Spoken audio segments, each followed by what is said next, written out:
मसाला जो बेचना है सिर्फ क्वालिटी है या सिर्फ ब्रांडिंग है? हमारे लिए ये बिजनेस बहुत नया था। रिस्क तो था ही कहीं ना कहीं। रिस्क तो था। हमारे लिए मिर्ची खरीद सकते हो क्या? हमारे पास पैसा नहीं था कि हम मिर्ची खरीदे, तो कपड़े वाला धंधा बंद कर दिया। हमने बैंक से लोन लिया था, वो हमारा एकदम से टर्निंग पॉइंट हो गया। फ्यूचर फिर क्या होगा इनका? हल्दीराम्स की जैसा नमकीन शुरू किया, कंपनी ने इसको बढ़ा के पूरा तेलंगाना रीजन दे दिया मुझे कि भाई आप पूरे मार्केटिंग करो। बिजनेस जो रहता है, जैसे 50 रुपए में चना दाल है तो 40 रुपए में बेसन बिक रहा है और 95% मार्केट उसी का है। एक लेसन जो आपने केवल एक्सपीरियंस करके सीखा वो क्या है? ऑनेस्टी, डेडिकेशन और लगे रहो काम में। What do you think about future of entrepreneurs in India? एक दिन में कभी भी ब्रांड नहीं बनता, कितनी भी बड़ी कंपनी का। तो एक दो पार्टी को ज्यादा माल दे दिया और वो पार्टी हो गई आउट। अरे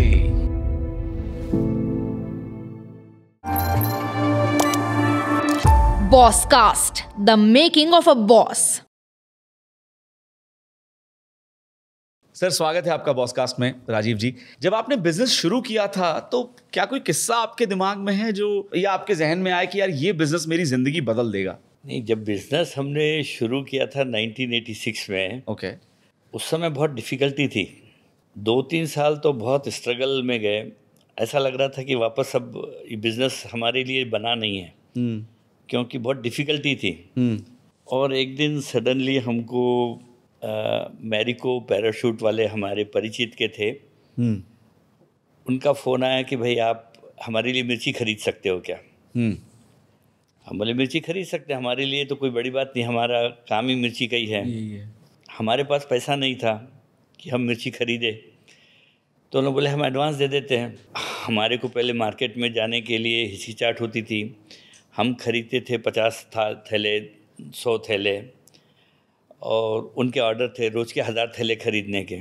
अब 1000 थैले के लिए पैसे भी तो चाहिए, तो 1000 थैले के लिए पैसे उन्होंने एडवांस दे दिए। हमने उस टाइम में करीब 5000 से लेके 8000 टन मिर्ची खरीदी। जितनी भी मार्केट में मिर्ची आती थी हम लोग खरीदते थे। तो वो हमारा एकदम से टर्निंग पॉइंट हो गया। और वो आज भी आपको याद आता है? डेफिनेटली याद आता है। कुछ बचपन में कुछ ऐसा हुआ जिसने लेटर ऑन आपको बिजनेस में मदद करी, या आपका एक मेंटालिटी वैसी बन गई जो आपको बिजनेस में हेल्प करी, या जिसने आपकी? नहीं, घर में पहले से माहौल बिजनेस का ही था। बचपन बहुत अच्छा था, पढ़ाई लिखाई का ही माहौल रहा घर में। और मैं ऐसा समझता हूँ कि बिजनेस जो रहता है वो अपने ब्लड में ही आता। वैसे कैसे आप ये बात कह सकते हैं? हम लोग अग्रवाल से हैं, अग्रवाल मतलब वो पहले से बिजनेस में आते हैं। अभी कुछ थोड़ा बहुत भी टाइम मिला, जाकर दुकान पर बैठ गए। दुकान थी उस समय कोई? जी, हमारी कपड़े की दुकान थी ना, जैसे बता रहा था मैं। तो कपड़े की दुकान पर जाकर बैठ गए, वहाँ ग्राहकों को बात करे, पिताजी कैसे समझाते थे, कैसे बात करते थे, मुनीमों से कैसे आदर से बात करना, वो सब एक कल्चर था। घर पर भी आते थे तो सब नौकर चाकर भी रहते थे, तो उनसे कैसे बात करना, हमारी दादी उनसे कैसी बात करती थी, हमारी मदर उनसे कैसे बात करती थी, वो एक कल्चर था। उनको भी पूरा रिस्पेक्ट मिलता था घर में, और घर के मेंबर्स से जैसे रहते थे। बिल्कुल। और पूरी ऑनेस्टी के साथ रहते थे वो लोग। मतलब कोई ऐसा ये नहीं रहता था कि भाई वो हमारे काम करने वाले हैं या कुछ नहीं। सब घर में एक मेंबर की तरह रहते थे, जो भी दुकान पर काम करते थे। वो उस समय जो ऑनेस्टी थी, डिग्निटी थी, वो बहुत मेंटेन थी। अच्छा। बहुत सारे हमारे मुनीम तो करीब 60-60 साल हमारे पास काम किया। पूरी ज़िंदगी उन्होंने 10 साल 12 साल की उम्र से जो हमारे पास आए वो काम करने के लिए, जब वो 70-72 के हुए गुजरे तब तक हमारे पास ही काम करे। अरे बाप रे, बहुत बड़ी बात है। तो वो एक डिग्निटी भी थी, वो सब आदर भी था, घर के मेंबर की तरह रहते थे वो लोग। बढ़िया बढ़िया बढ़िया। तो कॉलेज वगैरह उसके बाद गए? फिर उसके बाद मैं कॉलेज गया। कॉलेज पढ़ने के लिए हमारे पास गांव में नहीं था, तो फिर औरंगाबाद गया मैं पढ़ने के लिए। औरंगाबाद में पढ़ाई किया। मैं खेल कूद में बहुत अच्छा था। मैं इंटर यूनिवर्सिटी टेबल टेनिस खेला। ओह वाह।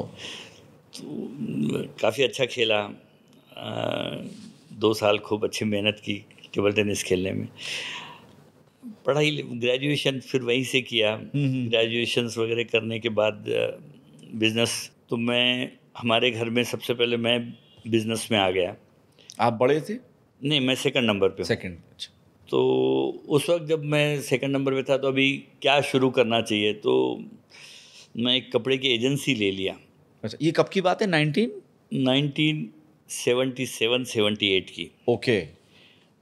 वो कंपनी की एजेंसी लेके मैं वो कंपनी का माल बेचना शुरू किया। बहुत छोटा बिजनेस है वो, लेकिन मेरे लिए मैं बोला कि भाई इसी से मैं कुछ शुरू करूँ करके। तो फिर गांव-गांव घूम के मैंने वो ऑर्डर्स बुक करके कंपनी को भेजता था और कंपनी उसको माल सप्लाई करती थी। और मैंने बहुत ऑनेस्टी और बहुत मेहनत से काम किया, वो कंपनी को भी अच्छा लगा। मैंने ये करीब 1.5-2 साल किया कंपनी। तो कंपनी ने मेरे को प्रपोज़ किया कि आप ये काम तेलंगाना में भी कर सकते हैं क्या, जबकि मैं महाराष्ट्र के एक पार्ट में रहता था जी। ये मेरे लिए एक अचीवमेंट थी कि भाई why not you do it in Telangana. तो मैं सोचा कि स्कोप को बढ़ाना चाहिए। तो मैं एक दिन सडनली उठ के हैदराबाद आ गया। यहाँ मेरा अचानक से। और यहाँ पर भी मेरा कोई बेस नहीं था। 2-3 दिन घूम के, मेरे पास बहुत ज़्यादा पैसे नहीं थे। मैंने एक 3rd फ्लोर पे बिना एडवांस दिए एक दुकान किराए पे ली। भगवान की पूजा वूजा करके, फ़ोटो वोटो लगा के, हार वार पहना के शुरू कर दिया। सही है। फिर जिस कंपनी ने मुझे बोला था, उस कंपनी को बोला कि मेरे को माल भिजवा दो। तो कंपनी मेरे को एग्री कर ली और मेरे को 45 दिन की साइट पे माल देना शुरू किया। और वो माल मैंने यहाँ हैदराबाद में वो डिस्ट्रीब्यूट करना शुरू किया। अच्छी चल पड़ी थोड़ी। कंपनी ने इसको बढ़ा के पूरा तेलंगाना रीजन दे दिया मुझे कि भाई आप पूरे मार्केटिंग करो। लेकिन बढ़िया चल गया ये तो। हाँ, बहुत बढ़िया चल गया। ये बढ़िया चल गया, लेकिन मैं थोड़ा ज़्यादा उत्सुक था, तो 1-2 पार्टी को ज़्यादा पैसे, ज़्यादा माल दे दिया और वो पार्टी हो गई आउट। अरे और पार्टी आउट होने से मेरे जो इन्वेस्टमेंट, जो मैंने कमाए थे पैसे, वो सब चले गए। अरे बाप रे। तो लेसन भी आया कि भाई हड़बड़ी में काम नहीं करना चाहिए, लेकिन लगे रहे काम में। फिर जब थोड़ा और सेटल्ड हो गए तो फिर मैंने भिवंडी में अपनी खुद की प्रोसेस शूटिंग एंड शर्टिंग बनवानी शुरू करी। वो यहाँ बेचने शुरू किया। तब हमारे बड़े भाई पढ़ रहे थे बम्बई में, तो वो आते जाते थे हैदराबाद। मैं अकेला ही था यहाँ। तो वो फूड टेक्नोलॉजी किया उन्होंने, तो हमने सोचा कि चलो कुछ फूड्स में काम करते हैं करके। ओके। तो पहले शुरू हमने डिसाइड किया कि हम बेसन की मील डालते हैं। तो हम, पैसा हमारे पास बहुत ज़्यादा नहीं था, तो हम मार्जिन मनी हमारे पास था। हम SFC को अप्रोच हुए कि भाई हमारे को एक फंड्स दो, हम बाकी का मार्जिन मनी लगा के बेसन मील डालते हैं करके। ठीक है। मशीनरी वगैरह का कोटेशंस वगैरह लेके पूरे SFC को सबमिट किया वगैरह सब किया। वो लोन सैंक्शन हो गया। एक किराए का फैक्ट्री लेके उसमें बेसन मिल लगा दी। ठीक है। लेकिन बाद में मालूम पड़ रहा है कि बेसन जिस चीज़ से बनता है, चने से, वो चने से बेसन सस्ता बिक रहा है। अब ये पॉसिबल नहीं है। हाँ, क्योंकि चने को पीसने के बाद बेसन बनता है। करेक्ट। तो उसके रेट ज़्यादा होने चाहिए। बिल्कुल। तब मालूम पड़ा मार्केट में कि ज़्यादातर जो बेसन बिकता है वो एडल्ट्रेटेड बिकता है, सस्ते के चक्कर में। सस्ते रेट का है और एडल्ट्रेटेड रहता है। जैसे 50 रुपये में चना दाल है तो 40 रुपये में बेसन बिक रहा है और 95% मार्केट उसी का है। हम बोले ये तो कुएं में गिर गए अपन, और पैसा सब लगा दिया, सब पैसा इसमें लगा दिया पूरा। तो किसी ने हमको सजेस्ट किया, जो मशीनरी मैन्युफैक्चरर, बोले आप इसमें मिर्ची हल्दी धनिया भी पीस सकते हो सेम मशीन में। सेम मशीन में। तो हमने एक दिन डिसाइड किया कि भाई ये इसमें मिर्ची हल्दी धनिया पीस के देखते हैं करके। गया, थोड़ा सा मिर्ची हल्दी धनिया लाया मार्केट से, उसमें पीस के देखा, पीस रही थी। लेकिन वो मशीन उस कैपेबिलिटी की नहीं थी। वो तो हमको बाद में रियलाइज़ हुआ, वो जुगाड़ वाला काम है। ये तो जुगाड़ वाला काम था। मशीन में थोड़ा थोड़ा निकालने लगे। अभी इंटरेस्टिंग बात ये हुई कि हमने जब मिर्ची हल्दी धनिया का सोचा, तो हमने जब उसको लॉन्च करने की बात हुई, उसकी डिज़ाइनिंग की बात हुई, सब करे उसको शुरू करे, तो हमारे लिए सबसे बड़ा मार्केट यहाँ के लिए बेगम बाज़ार था। ओके। बेगम बाज़ार में बड़े बड़े व्यापारी है, बड़े बड़े स्टोर्स है, बड़े बड़े ट्रेडर्स है, सब है। तो हमने सब ट्रेडर्स को अच्छे एक 5 स्टार होटल में बुलाया, और जो बेगम बाज़ार मर्चेंट एसोसिएशन के प्रेसिडेंट है, उनके हाथ से फिदा कटवा के बहुत सारे ऑर्डर्स बुक किए उस दिन। हमने सोचा कि काम अच्छे से करना है, और सबको अपनी क्वालिटी के बारे में, अपनी पैकिंग के बारे में, अपनी इसके बारे में लोगों को समझाया, भाषण दिया। ये नया ट्रेंड था, उस वक्त ऐसा कोई करता नहीं था। 1984-85 में कोई करता नहीं था कि कोई होटल में बुला रहा है कंपनी वाला और लॉन्च कर रहा है प्रोडक्ट।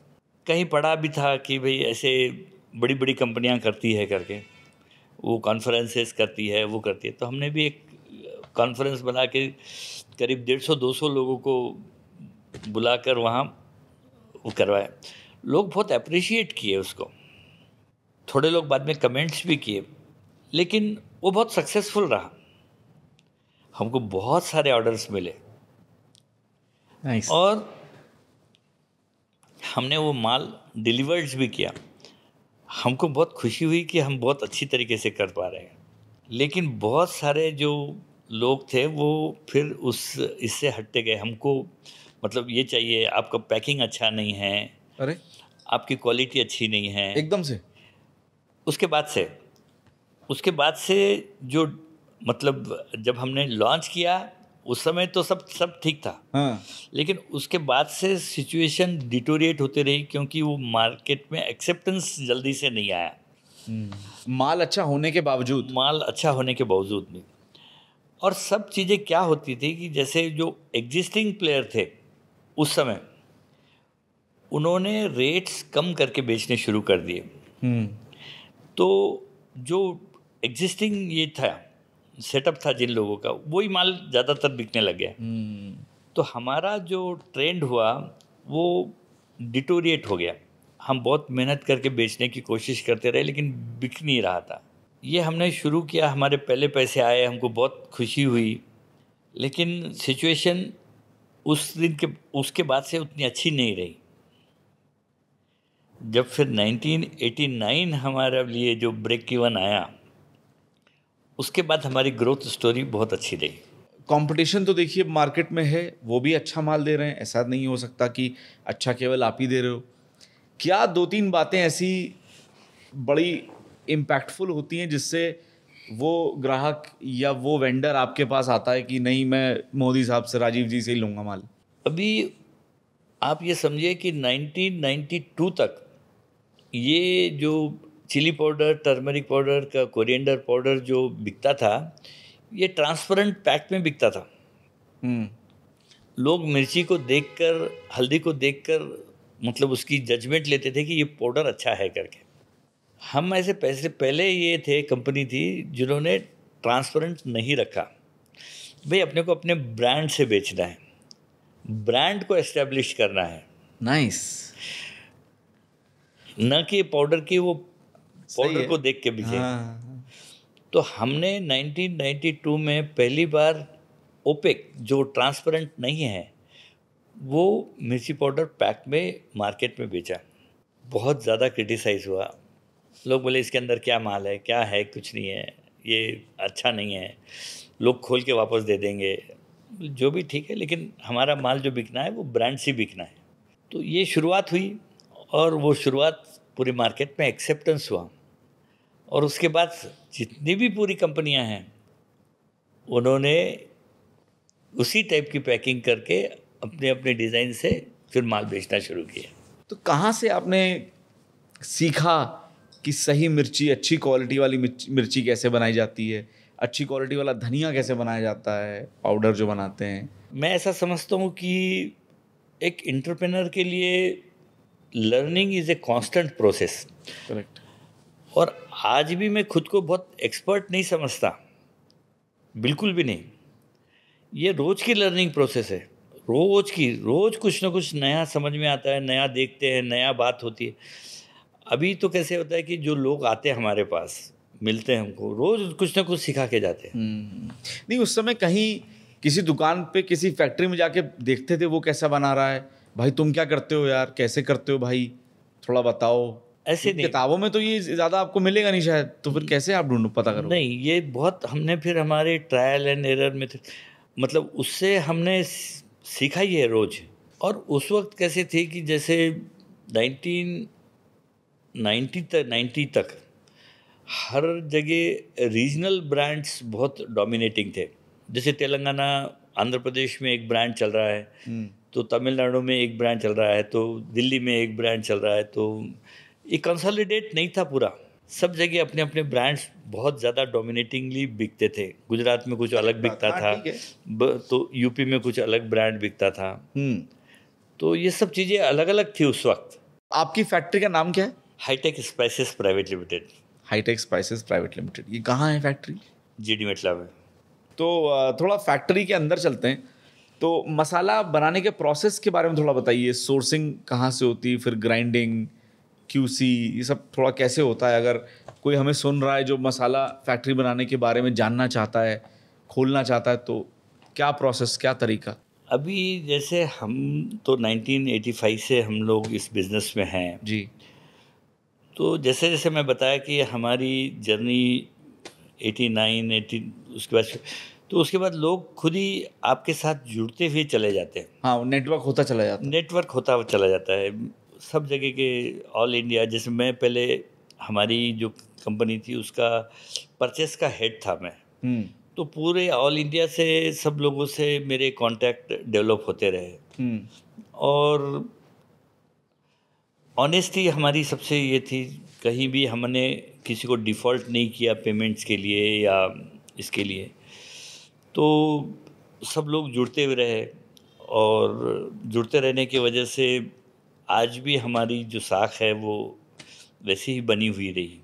तो अभी हम जब परचेस करते हैं तो मार्केट से जब माल जहाँ से भी आता है पूरे इंडिया में जी, वो पहले आकर क्यूसी चेक करती है, क्वालिटी वाली चेक करती है, जो हमारी स्पेसिफिकेशंस के हिसाब से है या नहीं है। ठीक है।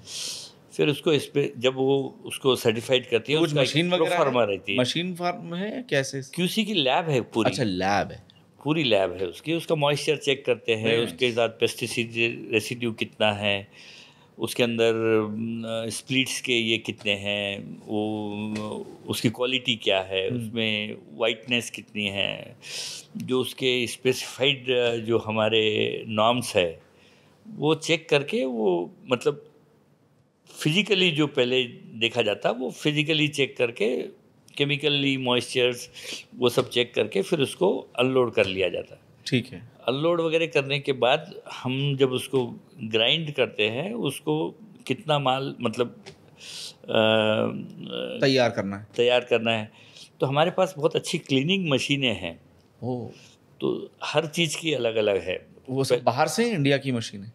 नहीं, इंडिया की है। अच्छा, यहीं इंडिया से की ली हुई? ही मशीनें हैं। तो उसके ऊपर की धूल मिट्टी, उसके अंदर का जो काड़ी कचरा, ग्रेविटी सेपरेटर से सब पूरा उसको पहले क्लीन कर लेते हैं। Very nice.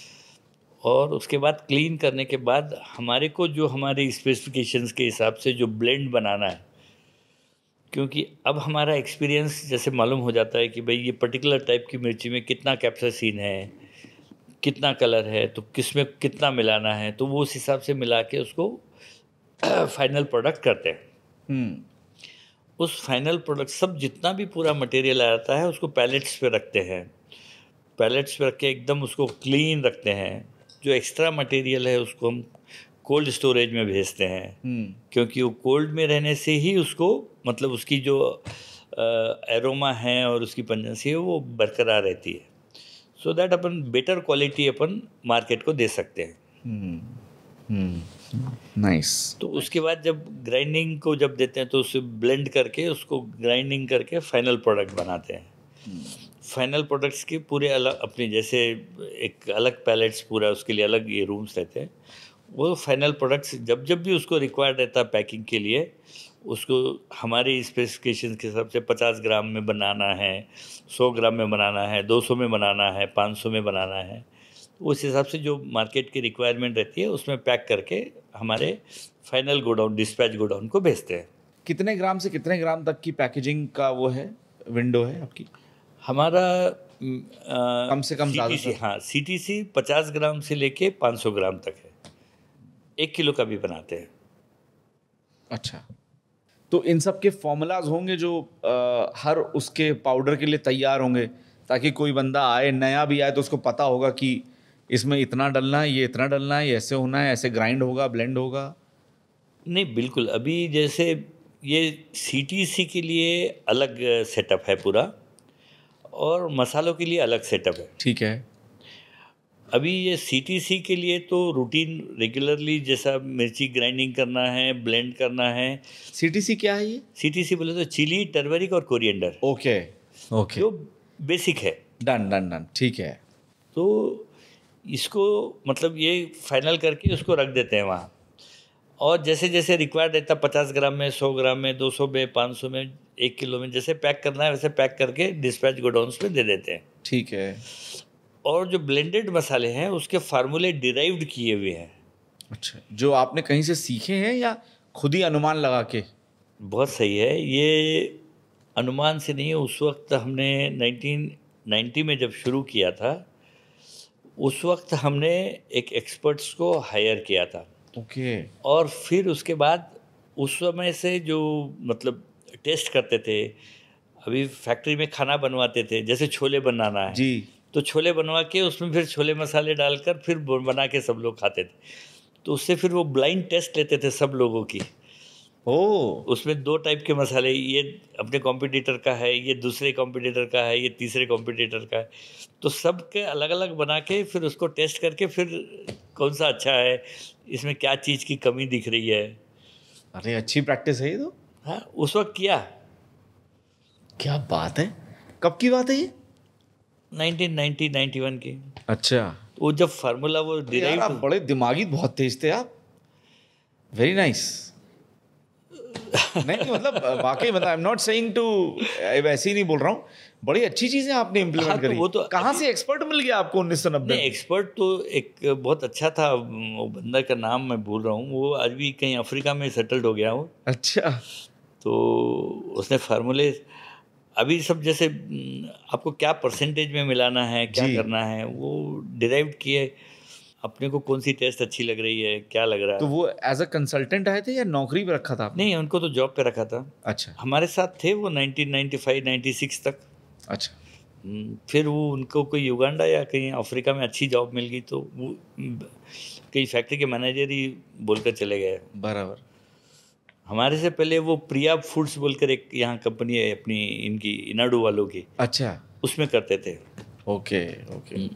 अरे ये बहुत अच्छा था एक्सपर्ट, क्योंकि पता होना ज़रूरी है एग्जैक्टली हम क्या कर रहे हैं, अदरवाइज मतलब ट्रायल एंड एरर कब तक करोगे? नहीं, ट्रायल एरर थोड़े बहुत आप थोड़ा बहुत कर सकते हैं। हाँ। हाँ, फिर उसके बाद आपको कैसी टेस्ट डेवलप करनी है वो आप कर सकते हैं। फिर उसके बाद ब्लाइंड टेस्ट, अभी भी हम ब्लाइंड टेस्ट करते हैं। अच्छा, हम जैसे कुछ भी अभी निकाल रहे हैं नया टेस्ट, तो एक मार्केट की जो स्टैंडर्ड जो अभी बिक रहा है उसका और हमारा जो प्रोडक्ट है उसको अलग अलग रख के टेस्ट करके देखते हैं। और सब 10-15 लोगों से जब वो टेस्ट करवाते हैं तो आपको मालूम पड़ता है कि भाई ये चीज़ टेस्ट में ज़्यादा अच्छी है। बड़ा अच्छा सर्वे है, वरना आदमी प्रोडक्ट के बारे में जानने के लिए पता नहीं क्या क्या करता है, इसको भेजो, वहाँ जाओ, ये करो। सिंपल है, 3-4 कॉम्पिटिटर्स उठाओ, लेकर आओ, वहीं बना के चेक कर लो कौन क्या कर रहा है। नहीं, कौन क्या कर रहे हैं, मतलब इन आपको द कौन सी सेंस, टेस्ट अच्छी लग रही है। या करेक्ट, इन द सेंस क्या। हाँ, आप उसमें कौन सी कमी लग रही है, कौन सी चीज़ ज़्यादा होना चाहिए। और अपनी गट फीलिंग पे भी रहना कि मुझे जो सही लग रही है वो मेरे कस्टमर को भी लगे, आपको ये भी तो बात है। आपको 10 लोगों में से 5 लोग 6 लोग जब बोल देते हैं कि अच्छा है, तो आप ये समझ जाइए कि अच्छा है। और 3 लोग बोल रहे हैं कि नहीं इसमें कुछ समझ नहीं आ रहा है। बहुत सारे लोग बोलते हैं कि नहीं समझ में नहीं आ रहा है, मेरे को तो वो भी अच्छा लग रहा है, ये भी अच्छा लग रहा है। ज़्यादातर लोग बोलते हैं। सही बात है, बहुत टफ होता है बताओ। हाँ, ये भी अच्छा लग रहा है, वो भी अच्छा लग रहा है। लेकिन मेरे को लगता है कि जब आपको 5-6 लोग बोलते हैं कि नहीं ये अच्छा है ज़्यादा, तो फिर तो फिर ठीक है। समझ में आती बात। सर रिसर्च कैसे करते थे, R&D के लिए क्या प्रोसेस होता है? अब रियली R&D का रोल बहुत इम्पोर्टेंट हो गया है। पहले जैसे मैं बताया कि जब हमको टेस्ट डेवलप करना था, पर्टिकुलरली ब्लेंडेड मसाले के 1990s में, 91 में, उस वक्त बना के देखते थे और कौन सा अच्छा मसाला है, आपके टेस्ट से उसको डेवलप करते थे। लेकिन अब जो लैब हो गई है, अभी हर कोई जो है कितना तीखा है, कितना पेस्टिसाइड है, किसकी रिक्वायरमेंट क्या है। अब जैसे हल्दी है, हल्दी में करक्यूमिन कंटेंट कितना है ये आजकल हर एक लिटरेट लोगों को मालूम हो गया। तो वो करक्यूमिन कंटेंट कितना है ये आपको लैब में डिसाइड करना पड़ता। बराबर। तो आप किस टाइप की हल्दी खरीद रहे हो, वो बहुत इम्पोर्टेंट हो गया। हर बायर की, जैसे आप मार्केट में दे रहे हो, जनरल मार्केट में दे रहे हो, तो आपको बहुत स्पेसिफिक, जैसे साउथ में मैं एक कंपनी के लिए काम करता हूँ, वो कंपनी ऑल इंडिया बेसिस पे मार्केट करती है मिर्ची, हल्दी, धनिया का। तो साउथ के लिए अलग बनवाती है और नॉर्थ के लिए अलग बनवाती है। फर्क है ना, दोनों का टेस्ट अलग चाहिए। तो वहाँ के लिए मिर्ची जो है, नॉर्थ के लिए वो ज़्यादा कलरफुल और कम तीखी वाली लेते हैं। तो हम उनको जो मिर्ची देते हैं वो कम तीखी वाली, कम ज़्यादा कलर वाली, वो वहाँ के लिए बनवाते हैं। और साउथ के लिए जो है, तेलंगाना है, तमिलनाडु है, या उनके ये है, उनके लिए वो लोग तेज़ बनाते हैं। तो ये बहुत मार्केट के ऊपर डिपेंड करने लग गया है कि आपको कहाँ के लिए चाहिए, किनको सर्व करना है, किनको सर्व करना किनके है। लिए आप चाहते हैं। ठीक बात, ठीक बात। तो इसके लिए ज़रूरी भी तो होगा कि आपको पता रहे नया क्या आ रहा है मार्केट में, या क्या नया हम ला सकते हैं, अच्छा इसको और बेटर किया जा सकता है। तो उसकी रिसर्च कैसे होती है? कहीं आप लैब्स में विजिट करते हैं, वर्कशॉप्स होती हैं, ऑनलाइन देखते हैं, what is the way out? नहीं, अब अपन एक एग्जांपल लेंगे, जैसे चिली है। अभी मैं जैसे बताया कि 1990 तक 2-3 वैरायटीज़ के ही चिलीज आते थे मार्केट में। अभी उसके बाद से डिफरेंट वैरायटीज़ के चिलीज आने लगे। तो जब हम खरीदने लगे वो चिलीज़ को, हमारे को, तो हर एक के हमने उसकी वैल्यू क्या है, कलर वैल्यू क्या है, उसकी हीट वैल्यू क्या है, ये हमने लेबोरेटरी में चेक किया और फिर उसको ख़रीदना शुरू किया। Okay, nice. तो उससे क्या हुआ कि मार्केट में हम जो माल फाइनल प्रोडक्ट देने लगे, उस वक्त वो कंसिस्टेंट क्वालिटी हम दे पाए। और जैसे हम तेलंगाना बेस्ड कंपनी है, हैदराबाद बेस्ड कंपनी है, यहाँ हॉट चिली ज़्यादा चलती है, तो हमको जब मालूम पड़ा कि पर्टिकुलर चिली ज़्यादा हॉट है और हमको ज़्यादा हॉट देने का है, तो हमने हॉट चिली जो हमारे एक्सपेरिमेंट लैब में जो आई, उसके हिसाब से हमने वो ब्लेंड तैयार किया और फिर उसको मार्केट किया। सक्सेस रहा। कैसी दिखती है लैब, क्या होती है ये लैब, क्या होता है इसमें? लैब है। नहीं मतलब फिर भी किस तरह की मशीनें, क्या करते हो, क्या प्रोसेस है? क्रोमेटोमीटर, क्रोमेटो फोटोग्राफर मीटर रहती है, मॉइस्चर मीटर रहता है, जिससे आप कैप्साइसिन निकाल सकते हैं, उसकी हीट वैल्यू निकाल सकते हैं, मॉइस्चर से मॉइस्चर मीटर निकालते हैं, वो इवेपोरेशन मेथड से आप उसके अंदर का पेस्टिसाइड रेसिड्यू निकाल सकते हैं। टेक्नीशियन रहते हैं उसके, जैसे आप क्या बोलते हैं, ये पैथोलॉजिकल लैब के जैसे ये रहते हैं, वैसे ही थोड़े बहुत इक्विपमेंट्स रहते हैं इसमें। मसालों में मिलावट भी बहुत होती है, तो कैसे वो लैब में पता चलता है कैसे ये मिलावट वाला, और क्यों इतना इजी है मसाले में मिलावट करना? नहीं, मिलावट का काम करने वाले लोग चलते नहीं ज़्यादा। हाँ, नहीं, पर क्यों इतना आसानी से हो जाता है? लोग बड़े आराम से कर लेते पहले था। अच्छा। ये ऐसा मिलावट का काम जो था ना पहले था, और वो चले भी नहीं। मिलावट का काम जो करे वो चले भी नहीं। हाँ। जो ऑथेंटिक अच्छा प्रोडक्ट दिए वही चल पाए। पहले मिलावट होती थी, पहले उतना सरकार भी जागरूक नहीं थी। मैं 1990 की बात कर रहा हूँ। उस वक्त थोड़े बहुत एडल्टेटेड, जैसे मैं बताया कि भाई बेसन जो था चने दाल से सस्ता बिकता था, बराबर। तो एडल्टेटेड स्टार्च मिला के बेचते थे लोग, और सरकार भी उतनी जागरूक नहीं थी। अब ज्यादा इसलिए बेच सकते थे वो लोग। अब सरकार भी जागरूक है, तो FSSAI और FSSAI आई है, वो भी है, और बहुत सारी चीजें, कस्टमर भी है, और सब लोग अवेयर है अभी।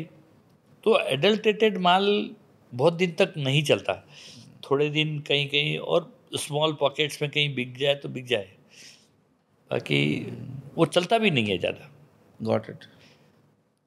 अभी मैं एक छोटा सा वाकया बताता हूँ, परसों का, 3-4 दिन पहले का। अच्छा। हाँ एक ब्लैक तिल बोलकर आती है, आपने कभी नाम सुना हाँ, होगा? काला तिल। काला तिल। हाँ। काला तिल अभी, वाइट तिल बहुत सस्ती है।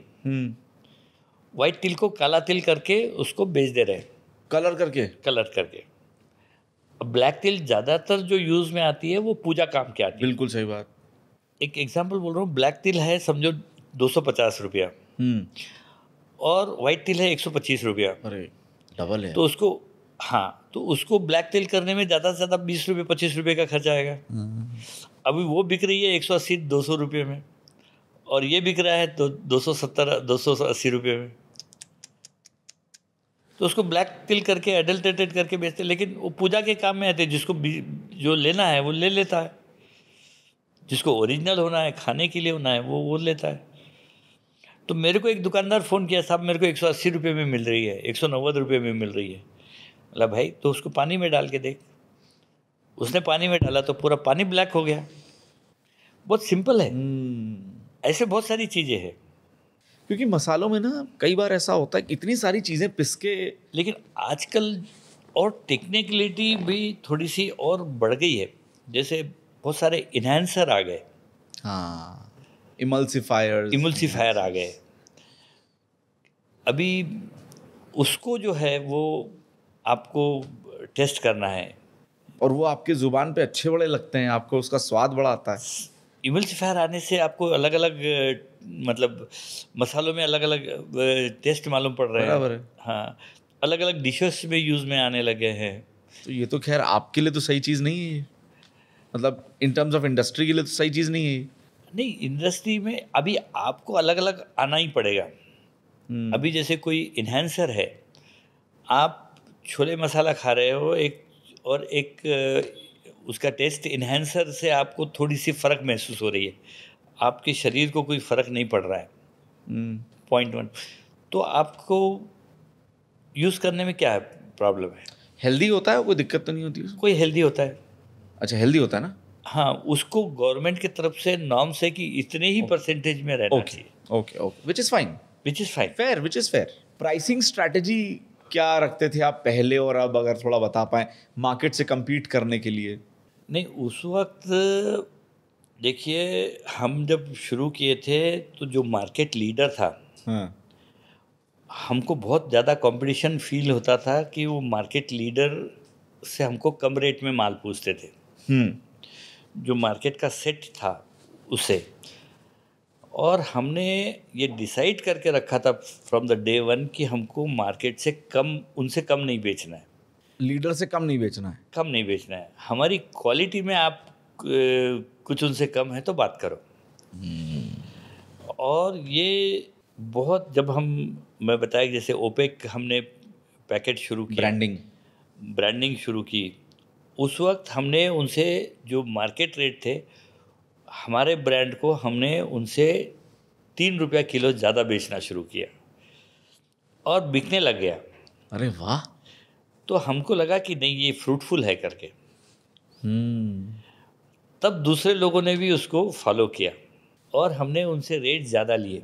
मार्केट की जो हर प्रोडक्ट की जो पर्टिकुलरली फूड आइटम्स में एक सेट ये है कि भाई ये रेट की, जैसे ऑयल है 145 है तो 147 है, किसी का 148 है, एक सेट है। आप उसको 152 में नहीं बेच सकते बहुत ज़्यादा मास कंजम्पशन में। करेक्ट। तो आप उस समय जब 152 में बेचने लग गया और आपका माल बिकने लग गया तो आप मार्केट के लीडर हो गए। सही बात है। तो उस वक्त लेकिन क्या हुआ, फिर हमने 2006-07 में हमने हल्दीराम्स के जैसा नमकीन शुरू किया और बहुत बड़ी यूनिट लगाई एक। अच्छा, उसमें हमने ये सोचा कि हमारे ये हाईटेक नाम से ही? हाईटेक है, उसमें दूसरी कंपनी में। ओके। जब हम ब्रदर्स साथ में थे उस वक्त फिर हमको वो हमारा नमकीन जो है वो चला, हमने एक हल्दीराम का बंदा लेके आए और वो हल्दीराम के बंदे से पूरा फैक्ट्री सेटअप करा, बहुत बड़ी सेटअप की, बहुत बड़ा सेटअप किया यहाँ हैदराबाद में, सबसे बड़ा सेटअप किया। लेकिन वो हमने ये सोचा कि मिर्ची, हल्दी, धनिया, मसालों के साथ में ये नमकीन भी चलेगा, लेकिन नमकीन की मार्केट टोटली डिफरेंट है। करेक्ट। और बहुत बड़ी मार्केटिंग टीम बनाई, करीब 80 लोगों की बहुत बड़ी टीम बनाई और मार्केट शुरू की, लेकिन हम उसके अंदर सक्सेसफुल नहीं हुए। 80 लोगों की मार्केटिंग टीम? 80 लोगों की, उसमें करीब 10-12 करोड़ रुपए हमने नमकीन यूनिट बनाई उसकी बहुत बड़ी, और फिर वो मशीनरी लगाई पूरी बहुत बड़ी कैपेसिटी की। अरे, लेकिन उसमें हम सक्सेसफुल नहीं रहे। फिर क्या किया, मतलब फिर वो बंद? वो यूनिट बंद किया हमने 2011 में।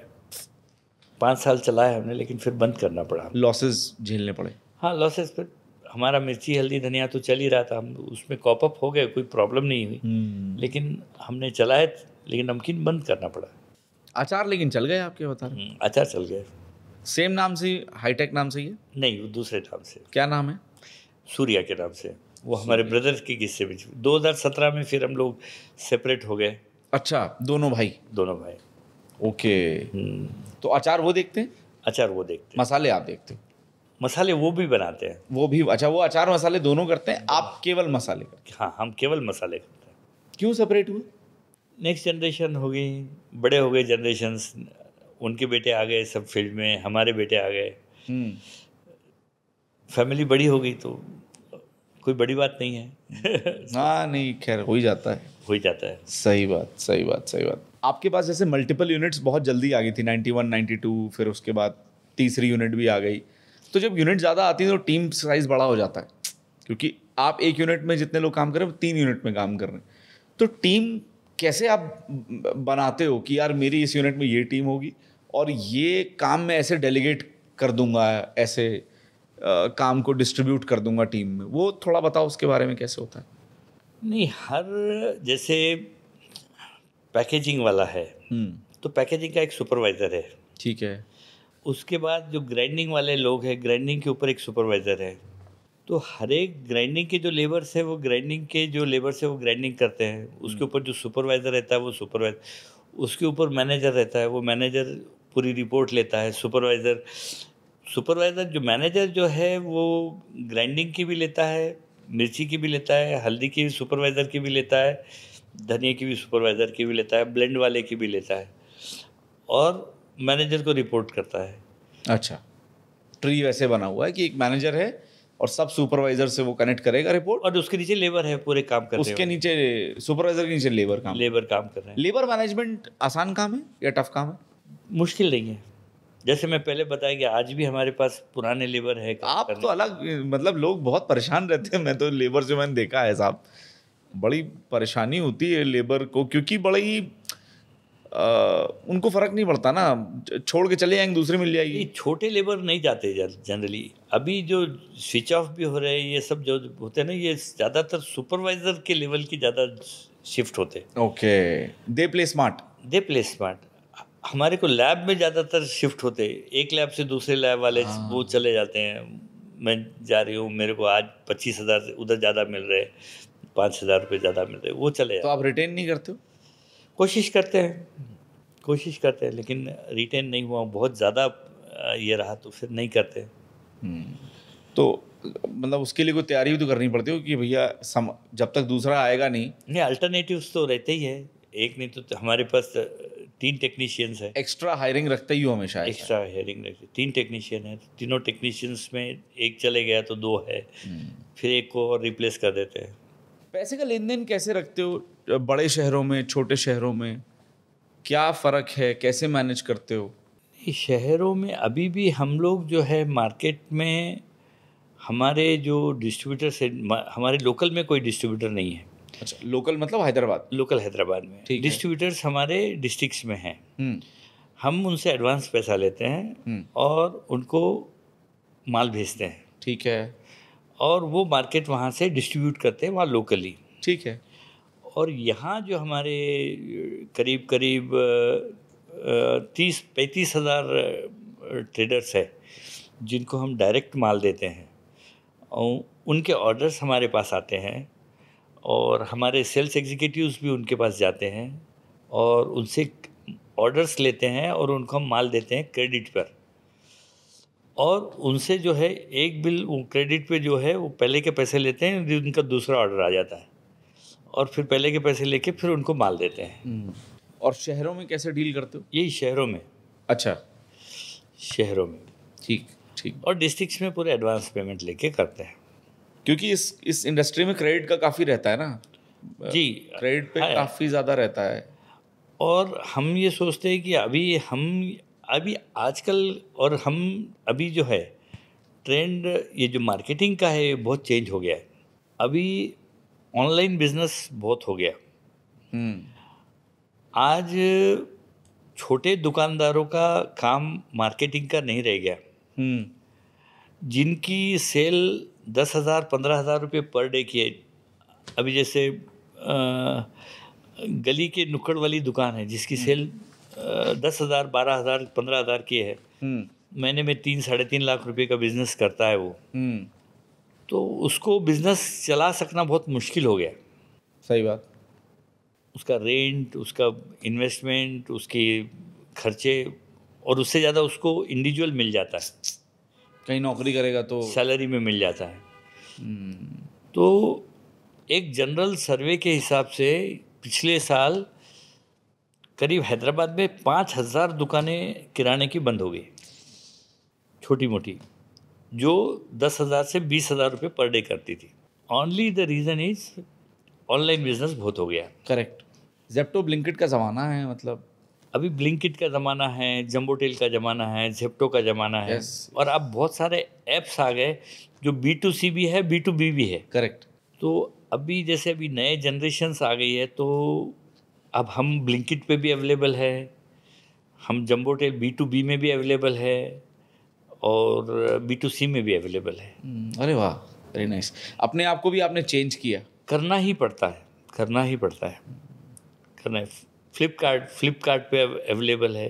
क्या फ़ायदा दिखता है ऑनलाइन में? क्यों जाना चाहिए लोगों को ऑनलाइन? मतलब एक तो चेंज हो रहा है, वो तो है ही है, बेनिफिट क्या है? मुझे नहीं लगता कोई बेनिफिट है। अरे दुनिया जा रही है। दुनिया कन्वीनियंट है ना उनको। हाँ, अच्छा। दुनिया कन्वीनियंट है, हमको कोई बेनिफिट नहीं। अच्छा, दुनिया के लिए कन्वीनियंट आपके है। लिए भी कन्वीनियंट है या आपके लिए सरदर्दी है? नहीं, सरदर्दी तो नहीं है। अभी आपको मान लो जैसे ब्लिंकिट है, हम रीजनल ब्रांड है।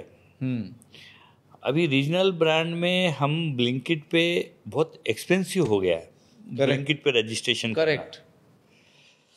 तो हम यदि ग्रो नहीं हुए उसके साथ में तो हम पीछे रह जाएंगे। तो वो आपको चांस लेना पड़ेगा। वो आपको चांस लेना पड़ेगा। और अवेलेबल होने के लिए यदि हम मार्केट में भी देते हैं माल, जनरल ट्रेड में जिसको हम बोलते हैं किराना दुकान पे देने के लिए, जी जी, तो हमको वो ब्लिंकिट पे भी अवेलेबल रहना ज़रूरी है। जब वो ब्लिंकिट पे देखता है तो जनरल ट्रेड में भी जाके लेता है।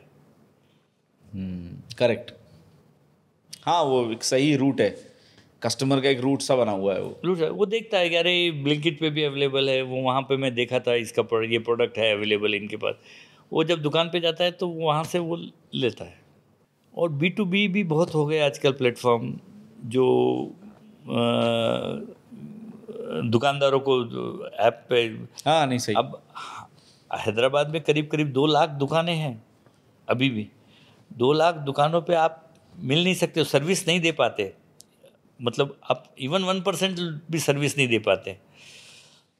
तो ऐप की जगह ऐप से ही वो सर्विस होना है। आप किन से जुड़े हुए B2B कोई ऐसा है जिनसे आप? बहुत से, जैसे उड़ान से जुड़े हुए हैं, जम्बोटेल बोलकर एक बहुत बड़ी कंपनी है, उनसे जुड़े हुए हैं, सॉल्व से जुड़े हुए हैं, मतलब और बहुत ऑथेंटिक रोज की रोज फिगर देते हैं वो कि आपका मतलब हमारे वेबसाइट पे 1700 लोगों ने विजिट किया, 1700 लोगों ने में से 600 लोगों ने आपका माल परचेस किया, कितना उसका परचेस साइज रहा, कितने लोगों ने आपका माल, कितने वैल्यू का माल खरीदा, क्लियर डेटा सामने, पूरा रोज की रोज। तो आप रेकमेंड करते हो अभी जो इंसान आज के आज अपना बिजनेस खोले मसाले स्पाइसेस में, तो वो सीधे ऑनलाइन ही स्टार्ट करे, ऑफलाइन ज़्यादा ना करे?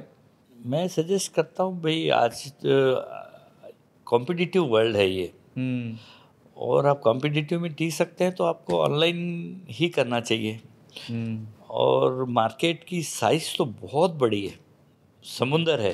अभी आप एडवर्टाइजमेंट देखेंगे तो सब प्राइम टाइम में मसालों की एडवर्टाइजमेंट्स आती है। बिल्कुल ठीक बात। तो आप यदि टेक्नोलॉजिकली अच्छे हैं, फाइनेंशियली मसल स्ट्रेंथ बहुत अच्छी है, तो बिजनेस बहुत अच्छा है। तो आप डिसीजंस कैसे लेते हैं? कई बार जैसे हो गया कि ये भी दो रास्ते हैं, मैं इस रास्ते जाऊंगा, ये कैसे फैसला लेते हो आप? क्या क्या दिमाग में चलता है? क्या विचार होते हैं? क्या सोचते हो? कैसे फिगर आउट करते हो यही रास्ता पे जाऊंगा? मेरे एम्प्लॉइज से मैं, जो भी मेरी सेल्स टीम है, उनसे रोज़ बात करता हूँ कि तुमको क्या करना है और कंपनी की सोच क्या है। जैसे मेरा हरदम विचार रहता है कि भाई तुम कंपनी के नुमाइंदे हो, कंपनी के बारे में क्या जानते हो, कंपनी क्या सोच रही है, ये आपको जानना ज़रूरी है। आप जाएंगे मार्केट में, प्राइस बोलेंगे, क्वालिटी अच्छी बोलेंगे, XYZ बोलेंगे, सब बोलेंगे, आप अपनी मार्केटिंग स्किल बताएंगे, लेकिन जब तक आप उसको ये नहीं बताएंगे कि भाई मेरी क्वालिटी दूसरों की क्वालिटी से अच्छी है और इसमें ये डिफरेंस है, इसीलिए आप ये माल बेचना चाहिए, तब तक। नहीं तो क्या है, आपको टारगेट दिया हुआ है कि 30 दुकान पे जाओ, 40 दुकान पे जाओ, आप कंप्लीट करने की कोशिश करते, उससे अच्छा 15 दुकान पे जाओ, लेकिन अच्छी तरीके से उसको समझाओ बराबर कि भाई ये चीज़ क्वालिटी है करके, तो ही आपकी जीत है। और उसको बिल्टअप करो फिर। कितने लोगों की सेल्स टीम है अभी आपके पास? हमारे पास 8 लोगों की है। सफिशिएंट है? है सफिशिएंट। अभी तो मतलब लोग नहीं मिलते ज़्यादा आजकल, 8 लोग है। टीम को कैसे बहुत प्रेशर देते हो, अरे यार काम क्यों नहीं हुआ, या ठीक है कोई नहीं कल कर लेना, कैसे रहता है? क्या एटीट्यूड है टीम के प्रति? सब उंगलियां सरीखी नहीं रहती, सब डिफरेंट रहती है।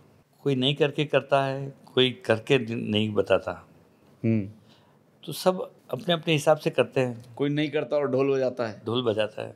कैसे पकड़ते हो उसको? पकड़ने का क्या है, सब चलता है, पर आपको लेना आना चाहिए काम। कैसे होता है? कुछ टेक्निक, कुछ टिप तो बता दो। लेना कुछ तो आना चाहिए। वैसे जैसे कैसे? अभी कोई आदमी है नहीं बोलता ज़्यादा है, उसको मालूम पड़ जाता है कि भाई रिपोर्ट नहीं लिख रहा है, विजिट नहीं किया, फिर भी फ़ोन पे बैठे बैठे ऑर्डर लिया, गया नहीं उसके पास, मालूम पड़ जाता है कि आपकी रिपोर्ट्स देखने में कि भाई उसने वही नाम लिखे जो पिछले हफ्ते लिखे थे। एक ऐसा छोटा मूव आपने बिजनेस में किया, उसका बड़ा इम्पैक्ट आपको देखने को मिला हो? कोई एक छोटा सा चेंज किया हो, हायरिंग में, रॉ मटेरियल कहीं से लेना है वहाँ देखा, बदलाव, कुछ बदलाव, छोटा बदलाव? अभी हमने जब 2003 में हमने एकदम से, हम पहले क्रेडिट देते थे मार्केट में, 2003 में बंद कर दिया। अच्छा। उससे हमारी इमेज बहुत अच्छी हो गई। नाइस। तो कंप्लीटली क्रेडिट बंद कर दिया? बड़ा डिसीजन है ये। बहुत बड़ा डिसीजन था, और पैसे भी नहीं डूबे। कैसे हुआ? मतलब ये आपने फिगर आउट कैसे करा कि 1 साल में पैसे, मतलब हमको देना नहीं है, हम उधार नहीं बेचेंगे। रिस्की काम है ये जो आप कह रहे हो? रिस्की कर रहे हैं, हाँ रिस्की था, लेकिन शुरुआत की थी हमने और रिजल्ट्स भी अच्छे आए। तो मतलब आपको 2003 तक पता चल गया था क्वालिटी मेरी दमदार है, मुझे सेट हो गए हम। हाँ, टक्कर को दे नहीं सकता, अब क्रेडिट पे चीज़ नहीं होगी भाई, अब तक जो सेक्रीफाइस करने थे कर लिए। पहले बहू थे, अब सास बन गए। बढ़िया बढ़िया बढ़िया। कोई नया करना है तो फिर उनको सिखाना पड़ता है। कोई रिसर्च की टीम है यार कि अब कुछ नया करने के लिए 2-3 लोग जिनसे आप हमेशा बात करते रहते हो? नहीं, हमारे पास लेबोरेटरी में 3 टेक्नीशियंस है, तो उनसे फीडबैक लेते ही रहते हैं। आते रहते हैं वो लोग नया प्रोडक्ट बनाने के बाद, सब करने के बाद। कितने कितने टाइम में नया नया प्रोडक्ट लॉन्च करते हो? नहीं, अभी हम लोग चटनीज बना रहे हैं। ओके। तो चटनीज बनाते समय अभी हम उसकी जो ट्रायल एंड एरर और जो उसके ये है वो चटनीज ये नया प्रोडक्ट है आपका जो आप जी लॉन्च कर रहे हो? जी जी। हम होल स्पाइसेस भी बनाते हैं। अच्छा, ये अभी आप बता रहे थे, this is what you are हाँ, प्लानिंग टू डू और you doing? We are doing it. Okay, since when it is started? ये करीब 2021-22 के बाद से। होल स्पाइसेस, होल स्पाइसेस जैसे खड़े मसाले? खड़े मसाले, हाँ। जैसे राई है, जीरा है, मेथी है, वाइट तिल है, ये पैकेट फॉर्म्स में, ब्रांड में, सिर्फ पैकेट ही नहीं, ब्रांड में लोग सोलेरो के नाम से पूछ कर ले, क्योंकि उसमें से सबसे अच्छी क्वालिटी की राई होना चाहिए, उसमें सबसे अच्छी तरीके की वाइट राइस होनी चाहिए, उसमें सबसे अच्छी तरीके के जावित्री होनी चाहिए, सबसे अच्छी तरीके की मोटी सौंफ होनी चाहिए, सबसे अच्छी बारीक सौंफ होनी चाहिए। तो वो हम ब्रांडेड में दे रहे हैं, और मेरे को ऐसा लगता है कि आगे फ्यूचर उसी का है। अच्छा, मसाला जो बेचना है सिर्फ क्वालिटी है या सिर्फ ब्रांडिंग है, या कैसे है वो? कैसे बेचना का आर्ट क्या है वो? मसाला जो है, आज भी जो इंडियन वुमेन जो है वो प्राइस कॉन्शियस है, लेकिन मैं बोल रहा हूँ कि अब इसकी परसेंटेज कम होते जा रही है प्राइस की। और क्वालिटी, प्राइस मतलब प्रॉफिट परसेंटेज कम होता जा रहा है? नो, प्राइस की। प्राइस एज ए मतलब अभी समझिए, मैं एक कंपनी के लिए जैसे काम करता हूँ, ठीक है, मैं 200 रुपये किलो मिर्ची बेच रहा हूँ, वो बेच रहा है 450 रुपया। ठीक है, कि बहुत डिफरेंस है, बहुत डिफरेंस है। हाँ, वो एक पर्टिकुलर तबके को बेच रहा है, और मैं बेच रहा हूँ पूरे कॉमन पब्लिक के लिए। उसकी भी बिक रही है। वो एक तबके को बेच रहा है जहाँ पर प्राइस इम्पोर्टेंट ही नहीं है। बराबर है, उसका ब्रांड ही इम्पोर्टेंट है, उसको वही बेचना है, चाहे वो बेचने के लिए उसको मैं 1000 किलो बेच रहा हूँ तो उसको 100 किलो ही बेचना है, लेकिन उसी तबके को बेचना है और उसी रेट में बेचना है। ठीक बात है वैसे भी। और आप हैं कि आपके लिए सब एक समान है, भैया ये माल है ले जाओ, एक मतलब कॉमन पब्लिक के लिए, कॉमन पब्लिक के लिए। तो ब्रांडिंग बहुत बड़ा रोल प्ले करती है। 100% ब्रांडिंग ही इम्पोर्टेंट है। आपको बनाना ही ब्रांडिंग है, आपको लॉन्ग टर्म में चलना है, आपके आगे के जनरेशन्स में चलनी है, तो ब्रांडिंग ही इम्पोर्टेंट है। आप ब्रांडिंग, अभी जैसे मैंने होल मसाले भी इसीलिए निकाले कि जो ब्रांड है वो एस्टेब्लिश होना चाहिए, लोग नाम से लेना चाहिए सोलेरो का माल अच्छा होता है। ब्रांडिंग इम्पोर्टेंट है एकदम। और कैसे वो ब्रांडिंग बनाई जाती, क्या उसका कैसे वो मार्केट में पहचान बनाई जाए, उसके लिए क्या इंसान करे, कुछ अगर टिप्स या कुछ मेथड्स ये तो लॉन्ग टर्म प्रोसेस है, मैं समझता हूँ। और एक दिन में कभी भी ब्रांड नहीं बनता, कितनी भी बड़ी कंपनी का। वो धीरे धीरे एस्टैब्लिश होती है। क्वालिटी बरकरार रखते चले, क्वालिटी बरकरार रखना है, प्राइस बराबर रखना है। ब्रांड का लोगो होता है, ब्रांडिंग होती है, यूएसपी है मेरी। इसे कैसे आप डिसाइड करते हो, कैसे प्लान करते हो, यार ये लोगो होना चाहिए, ये इस तरह से दिखना चाहिए मेरा? नहीं, उस समय पैकेट हमारे पास आर्टिस्ट है। अच्छा, जिससे हम मतलब लोगों जैसे नाम डिसाइड किया, उस समय रजिस्ट्रेशन के लिए अप्लाई किया, और नाम फिक्स हो गया तो फिर आर्टिस्ट से अलग अलग डिज़ाइंस बनवाए। जो आपको डिज़ाइन अच्छा लगा वो आप फाइनल करते हैं। अच्छा, छोटे शहरों में माल बेचना और बड़े शहरों में माल बेचना, क्या फ़र्क है और किस तरह से आप दोनों को बैलेंस रखते हो? बढ़िया, ये बहुत अच्छा क्वेश्चन है केशव जी। आजकल छोटे शहरों में भी वही फैसिलिटीज़ हो गई जो बड़े शहरों में है। पहले छोटे शहरों में चीज़ों की अवेलेबिलिटी नहीं थी, आज सब छोटे शहरों में सब चीज़ों की अवेलेबिलिटी हो गई। मतलब कोई भी प्रोडक्ट, मैं कैडबरी के एग्जांपल बोलता हूँ। मेरे छोटे गांव में पहले कैडबरी मिलती नहीं थी। हम कभी बाहर गांव जाते थे, औरंगाबाद वगैरह, तो कैडबरी का एक बॉक्स भर के लेके आते थे कैडबरी देने के लिए। तो आज तो वो चीज़ें कहीं भी, कोई चीज़ छोटे से छोटे गांव में भी वो चीज़ नहीं है। तो हर चीज़ हर जगह अवेलेबल है। करेक्ट। सेकंड चीज़ अफोर्डेबिलिटी की बात है आजकल। इवन आज छोटे से छोटे शहर में भी अफोर्डेबिलिटी उतनी है जितनी शहरों में, जबकि उनके एक्सपेंसेस उतने नहीं हैं जितने शहरों में है। तो उनकी एक्सपेंसेस पावर ज़्यादा है रादर देन शहरों के, और वो नए ब्रांड के लिए ट्राई करने के लिए हरदम तैयार है। छोटे शहर ना, छोटे शहर रादर देन बड़े शहर। बड़े शहरों में आप जनरली नए इसको ट्राई करने के कोई लिए 3-4 ब्रांड है, उसी पे ही आदमी जाता है। चलते रहता। लेकिन छोटे शहरों में आप उनको अफोर्डेबिलिटी ज़्यादा है, पैसा ज़्यादा है, अवेलेबिलिटी ज़्यादा है, तो वहाँ आपको ज़्यादा पैसा ज़्यादा है मतलब समझा नहीं। आजकल गाँव में पैसा ज़्यादा है, लैंड वैल्यू बहुत बढ़ गई, रहे शहर के जैसे खर्चे नहीं हैं। करेक्ट। सो उन पर लग्जरी है ये ट्राई करने की। बिल्कुल लग्जरी है ट्राई करने की।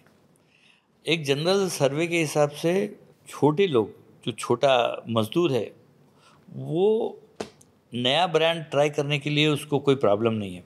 इधर बहुत बड़ा पैसे वाला है, उसको ट्राई करने के लिए कोई प्रॉब्लम नहीं है, वो अफोर्ड करते हैं, भाई अच्छा है कर लो, कोई प्रॉब्लम नहीं।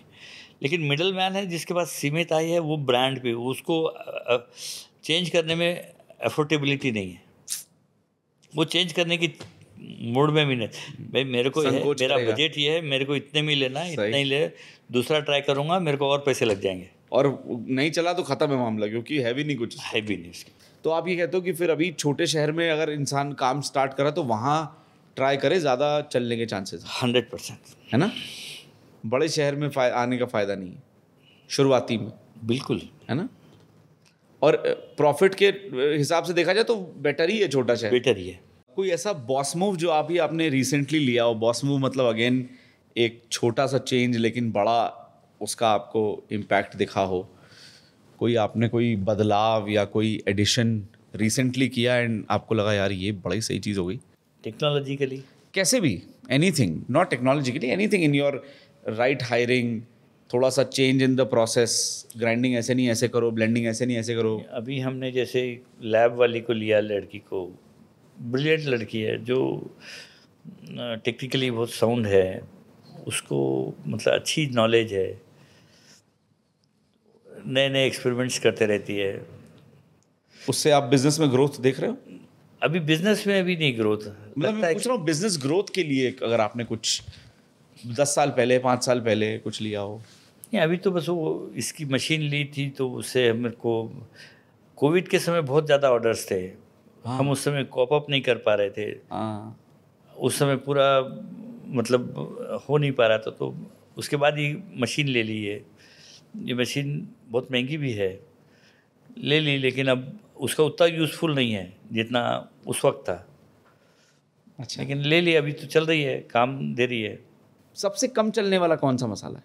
नूडल्स भी कम चलता है, सांभर कम चलता है। सांभर जैसे नूडल मसाला आप बता रहे थे, क्या बता रहे थे आप? नूडल कम चलता है, हम बनाए, रिक्वायरमेंट थी। नूडल्स मसाला बिकता है, थोड़ा बहुत बिकता है। अभी फिश मसाला है, एक पर्टिकुलर एरिया में बहुत बिकता है, बहुत बिकता है, दूसरे एरिया में नहीं बिकता है।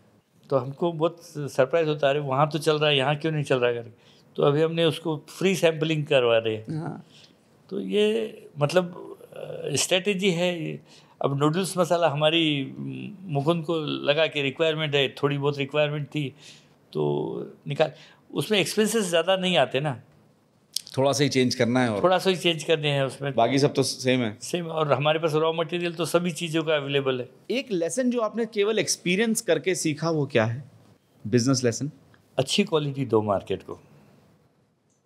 क्वालिटी कभी छुपती नहीं, क्वालिटी बोलती है। सर इससे पहले हम बिल्कुल फाइनल उस पर आते हैं। रैपिड फायर एक छोटा सा। रैपिड फायर का मतलब ये है कि तुरंत सवाल तुरंत जवाब, छोटे छोटे। आप छोटे ही जवाब दे रहे हो तब से मैं देख रहा हूँ लेकिन फिर भी आपका फेवरेट मसाला कौन सा है टेस्ट वाइज? छोले मसाला। और बिजनेस वाइज? मिर्ची पाउडर। मिर्ची पाउडर और छोले मसाला। Very good. कोई गलती जो आज आप सोचते हो तो आपको हंसी आती है यार कि क्या मैं कर रहा था यार? क्यों बांटा उधार, ज़्यादा क्यों बांटा उधार? ऐसा क्या, बहुत उधार बांटा क्या आपने? पहले बहुत बांटा ना। अच्छा, फेवरेट गुजराती स्नैक आपका क्या है, या घर के खाने, घर का कौन सा ट्रेडिशनल डिश है जो आज भी आपके लिए एकदम कंफर्ट फूड है यार, कि ये दिस इज माय फूड? ज्वारी की रोटी दाल मेरी रिक्वायरमेंट नहीं इतना है। पैसा होने के बाद भी बताओ नहीं कर रहे? मैं रिक्वायरमेंट नहीं है मेरी, बेसिकली बहुत अच्छा, कम है। कोई मटेरियलिस्टिक सोचे कि यार ये लेना है एक दिन, कुछ है ऐसा? नहीं, मेरे को मर्सिडीज़ का शौक नहीं। मेरे सब ब्रदर्स के पास मर्सिडीज़ है। क्या, किस चीज़ का शौक है फिर? मेरे को बहुत शौक नहीं। मेरे को गाड़ी में बैठा हूँ, मेरे को कंफर्टेबल है। मेरी चलो गाड़ी छोड़ो, कोना है, अच्छी है। कोई और शौक बता दो जो हो। गाड़ी छोड़ो, घूमने का अच्छे होता घर है। में रह रहा हूँ, अच्छी मेरी रिसोर्ट है। मेरे को ग्रीनरी बहुत पसंद। अच्छा, मैं प्लांट्स बहुत खरीदता हूँ। मेरे को मतलब अच्छी ग्रीनरी में रहना पसंद। आप मेरे कभी रिसोर्ट में जाएंगे तो वहाँ सिर्फ ग्रीनरी ग्रीनरी, इतना ग्रीन है कि लोग बोलते इतनी ग्रीनरी मैं कहीं नहीं देखी। अच्छा, हाँ, तो वो तो आपका ग्रीनरी, शौक है वो शौक है मेरा। नेचर के साथ थोड़ा कनेक्टेड। हाँ, मैं एकदम मतलब इतने नायाब झाड़ लेके आता हूँ, इतने नायाब अलग अलग तरीके, कहीं मिला कुछ भी रहा तो। कोई एक आध बताओ जो भी लेके आए हो लास्ट, कोई रिसेंट। अभी मैंने बहुत अलग अलग, अभी जामुन का एक झाड़ लेके आया जो सफ़ेद जामुन है। ओह वाओ, नॉट जामुनी कलर का, हाँ, हाँ। सफ़ेद कलर का। अरे यार गजब है। और अभी मैं ये अभी जामुन के सीज़न में 600-700 जामुन आए उसमें, सबको खिलाया मैंने। हमारे सब दोस्त बहुत, खाने तक नहीं मालूम, खाने के बाद मालूम पड़ा कि जामुन है करके। तब तक मालूम भी नहीं पड़ा कि वो जामुन है। नाइस। अभी चीकू लगाया मैंने, एक चीकू। अब आपने अभी तक गोल चीकू देखेंगे, हाँ। ऐसे केले के जैसा चीकू है। कहाँ से ला रहे हो ये सब? ऑर्गेनिक है यहाँ एक। चलो कुर्सी हो बनाना। गई, कोई नहीं। तो वो इसी हैदराबाद में ही है? हैदराबाद में ही है। अच्छा अच्छा, ठीक तो है। वो क्या बोलते हैं उसको, ये करता है, प्लांट को क्रॉस ब्रीडिंग करते हैं। ओके, तो मेरे पास स्टार फ्रूट है, वो सब तरीके के फ्रूट्स है। क्या बात है। खाने का तो शौक है आपको? हाँ हाँ, बहुत बहुत। खाने पीने का फुल। हाँ दिक्कत आई। Nice nice nice. Sir, what do you think about future of entrepreneurs in India? नहीं, बहुत एंटरप्रेन्योर है लोग, और मेहनत भी बहुत कर रहे हैं लोग। नहीं, फ्यूचर क्या है एंटरप्रेन्योर्स का भारत के अंदर? अभी क्या दिख रहा है आपको आगे, बिजनेसमैन लोगों का फ्यूचर क्या होगा? मेरे को कभी कभी लगता है कि ये अभी जैसे मैं जितने लोगों से बात करता हूँ, छोटे जो मिडिल क्लास के जो एंटरप्रेन्योर है, मैन्युफैक्चरर्स है, उनके लिए अभी बहुत डिफ़िकल्ट टाइम है। वो कॉप अप नहीं कर पा रहे अपने बड़े लोगों के साथ। और ज़्यादातर जो इंडस्ट्री है वो जो ग्रो हो रही है वो बड़े लोगों के साथ हो रही है। जो मिडिल सेगमेंट है वो बहुत बुरी तरीके से परेशान है। जैसे ट्रेडिशनल बिजनेस वाले हैं, ऑयल मिल वाले हैं, तो कोई चावल राइस मिल वाले हैं, तो कोई ये है, तो वो उनकी ग्रोथ, प्रॉफिटेबिलिटी कम हो गई। पहले से प्रॉफिटेबिलिटी जो है वो बहुत इरोड हो गई कंपटीशन की वजह से, और खर्चे वैसे ही हो गए। तो फ्यूचर फिर क्या होगा इनका? मालूम नहीं अभी। जब तक वो अपने को अलग सेगमेंट में नहीं डालते तब तक दिक्कत है। तब तक बहुत दिक्कत है। बढ़िया, thank you so much Rajeev ji, हमारे साथ जुड़ने के लिए, बातचीत करने के लिए। इंटरेस्टिंग बातें रही आपके साथ, मज़ा आया बात करके, बहुत ही आप इंटरेस्टिंग। मेरे को भी बहुत मज़ा आया। आई होप आपको मज़ा आया। नहीं, मेरे को बहुत मज़ा आया, बहुत अच्छा लगा। और मैं तो बहुत कैजुअली आपको जो ऑनेस्टली जो चीज़ें जो मेरे दिमाग में थी वो सब बताया। मैं कोई बूस्ट नहीं किया, कुछ नहीं किया ना, मेरे मतलब ऐसे कोई बहुत ज़्यादा कुछ ये नहीं था। बहुत प्लेनली और स्मूथ ये रहा मेरा जर्नी। Thank you. जो मैं आपके साथ शेयर किया। Thank you so much sir, thank you so much show में आने के लिए और हमारे साथ ये बातचीत करने के लिए शुक्रिया। Thank you. बॉस वाला, बी द बॉस।